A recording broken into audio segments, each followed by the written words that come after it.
बर' थुनलाइ आफादनि आफादगिरि मानव गेदेर सुरन नार्जारिजों लोगोसे गासै बिबानगिरि बिथांमोनखौ आङो गोसो गोरबोनिफ्राय साबायखर बावदों। आं मिजिंथिदों दिनै जोंनि मानव गेदेर आलासि बिथांमोना गाव गावनि जिथु एक्सपिरियेन्स अभिगता आरो गाव गावनि जेफोर नुबोनाय आरो जेफोर मोनदांबोनाय बे बाथ्राफोरखौ बुंनायनि गेजेरजों जोंखौ एसेब्लाबो मोनथिहोनो हागोन जे जोंहा बर' राव थुनलाइयाव गुबुनफ्राबो जोंनि बर' रावखौ बुजिनायाव जोंनि बर' रावखौ रायलायनायाव जोंनि बर' थुनलाइखौ फरायनायाव स्टाडि खालामनायाव माबायदिबा गोरलै जायो आरो बिनि थाखाय बर'फ्रा राव थुनलाइनि बेलायाव माबायदि हाबाफारि लानांगौ बेफोर बाथ्राखौ निश्चय बिथांमोना जोंनो बोसोन होगोन बा बिथांमोननि बिबुंथिनिफ्राय जों मोनथिनो हागोन। बर' रावा दिनै भारतनि संबिजिरनि 19 शिड्युलाव हाबजाखांनायनि उनाव बियो मोनसे हादोरनि राव जाबाय। बर' रावा दिनै साहित्य एकाडेमिनि सिङाव गनायथि मोनबाय आरो साहित्य एकाडेमि बान्था बर' थुनलाइगिरिफोरनो होनाय जायो। बर' रावा दिनै आसामनि अफिसियेल राव जाबाय। बर' रावखौ दिनै आसाम सरकारा अफिसियेल राव हिसाबै बाहायबाय। आं गाव स्पिकार हिसाबै बुंथिगिरि हिसाबै आसाम आयेन आफादाव दा बर' रावखौ बाहायगासिनो दं। आसाम आयेन आफादाव लिरनायल' नङा, बर' रावजों बिबुंथि लाखिनो हायो आरो बेखौ लोगो लोगो गुबुन रावाव ट्रेन्सलेट खालामनो हायो।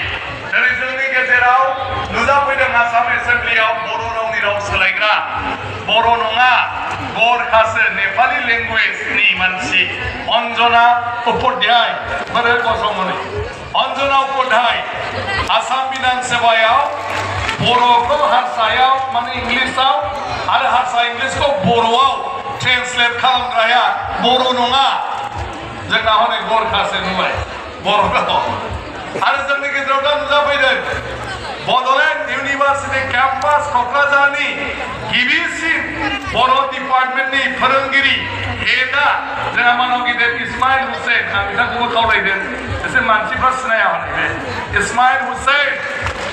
जोंनि जेसेबां बर' फरायसाफ्रा MA पास खालामहैबाय फरायनानै बिथांनि गेजेरजोंसो बिथांनि फोरोंनायजोंसो PhD जायफोर खालामदों बिथांनि फोरोंनायजोंसो गोबांथार फरायसाफ्रानो बर' रावाव PhD खालामनो हादों, जायखौ जों मालाबा सानफ्लाङा जोंनि राव थुनलाइयाव माबायदि जोंनि न'खरनि जोंनि आंगो सुबुंफ्रा गुबुन बिमा रावनि सुबुंफ्रा माबायदि जोंखौ मदद खालामगासिनो दं।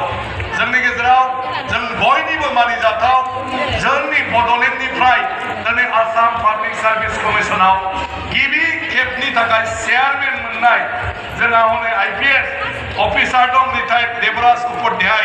बाक्सा जिल्लानि बिथाङा सुबन काटानि बिथाङा मोजाङैनो बर' रायलायो आरो बर'फोरजोंनो जयै रायजो जाबोनाय बिथांमोन बायदि अभिगता गोनां दं।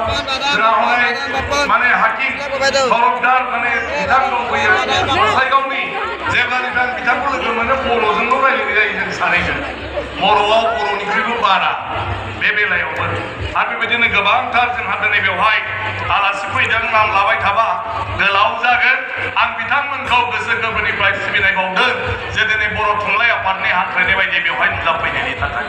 ओंखायनो आं मिजिंथियो जों बयबो दिनै बेवहाय बेसेबां नुजाथिदों बे गासिबो जोंनि मानव गेदेर आलासिफोरनि बिबुंथिखौ